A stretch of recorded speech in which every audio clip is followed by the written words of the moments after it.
গভীর প্রশ্নটা আপনি রেখেছেন, লেখা হয়েছে মহামান্য বিচারপতি আমাদের সর্বশেষ দ্বিতীয় বক্তা, তারপর মুসলমান দেশ ঘোষণা দিলেন, ইসলাম শাস্তি দেওয়া উচিত। আমরা জানতে চাচ্ছি যে কুরুচিপূর্ণ বক্তব্য রাখছে, এই জন্য কেন ওনাকে বেঁচে থাকার সময় আমার একটি প্রশ্ন যে শুধু রোমে না, সারা ইতালির সমস্ত যত ওলামায়ে কেরাম আছেন, কোন প্রশ্ন আসতে পারে না ইসলাম শ্রেষ্ঠ নয়, কারণ ইসলামী এখন যেখানে যেখানে মুসলমান থাকবে ওমর রাদিয়াল্লাহু তাআলা আনহু বললেন তুমি অবস্থান করো। সমস্ত বিশ্বের বাপ, ইসলামের বাপ মুহাম্মদ রাসূলুল্লাহ সাল্লাল্লাহু আলাইহি ওয়াসাল্লাম আঘাত করা হয়েছে, আল্লাহ রাসূলের শানে কটূক্তি করা হয়েছে। আমরা সবাই এই প্রতিবাদ সভা থেকে তীব্র নিন্দা প্রতিবাদ জানাচ্ছি।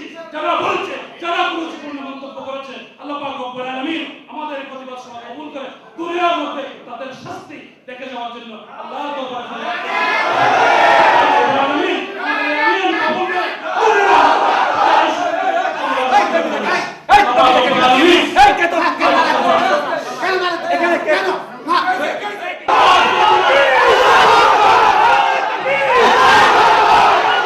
কোন কারণে রাজনৈতিক ষড়যন্ত্র আমি ষড়যন্ত্র জয় বাংলা।